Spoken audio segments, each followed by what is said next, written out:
Hello guys, I love to share with you a small fun story. चलो हिंदी में बात करते हैं। आप लोगों के सामने मैं एक छोटा सा खूबसूरत का कहानी सुनाना चाहता हूँ, लेकिन हिंदी में मज़ा नहीं आएगा। চলো আমরা সিলেটিতে আই। আমি সিলেটিতে একটা কিস্সা শুনাইতাম চাই আপনাদের সামনে, যেটা আমরা বুজুর্গ হলে খুব বেশি শুনাইতাম না হরুতাতে সময়। এখন এটা কিস্সা এখন খুব কম শোনায়। তে কিস্সাটা হইলো আপনাদের হইলো যে একটা রাজা আসলা, তার খুব সুন্দর একটা ফুড়ি আসলো, আর তার প্রজা হল খুব বেশি আসলা। খুব সুন্দর করে সব প্রজা হলে রাজারে দাওয়াত দিয়েছেন, কইছেন আপনার ফুড়িরে আমি বিয়া করতাম। এখন রাজা সবর দাওয়াত পাইছেন যে খালি তান ফুড়িরে বিয়া করতাম। রাজা কনফিউশনে পড়ে গেছেন যে সব প্রজা হলে কইতে যে আমার ফুড়িরে বিয়া করতাম।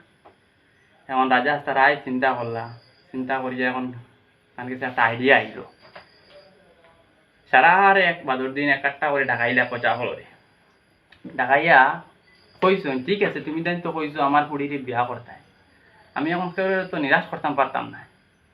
তে লগে একটা শর্ত আছে, আমি একটা ছোটোখাটো পরীক্ষা লই, যেই পরীক্ষা পাস করতে পারবে এই আমার ফুড়িরে বিয়া করতে পারবে।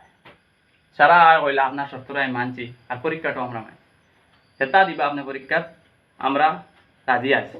কইলা আচ্ছা তো ঠিক আছে। ও তাই কতবিল বাদে বড় ফুরকি এগুদ দেখাইয়া সারারে নিলা নিয়া। এই ফুরকি এগুদ খালি তোমার কচ্ছপ থেকে লইয়া একদম কুম্ভীর সব জিনিস আছে, তোমার সাপ বিচ্ছু সবটা যত মানে যত ক্ষতিকারক জিনিস আছে, ওয়াইল্ড এনিমেলস আছে, সব ফুরকিত রাখা। তাই কইলা যে যেন অফার থেকে অফারও দিতে পারবা, এই নামারে ফুড়ি বিয়া করতে পারবা।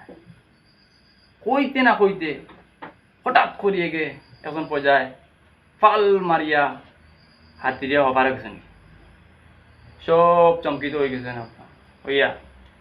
সারা সাব্বাসী দিতরা, রাজায় সাব্বাসী দিতরা, তা কইছে না এখন তো আপনি আমার ফুড়িরে বিয়া করতে। যারা কইল তো তোমার ফুড়ি অবাই হরাইয়া কইলা আমার ওখান কো আমার পিছের থেকে লাত খড়গে মারছে। ও শেষ ও আপনার কিস্সাটা পরের দিকে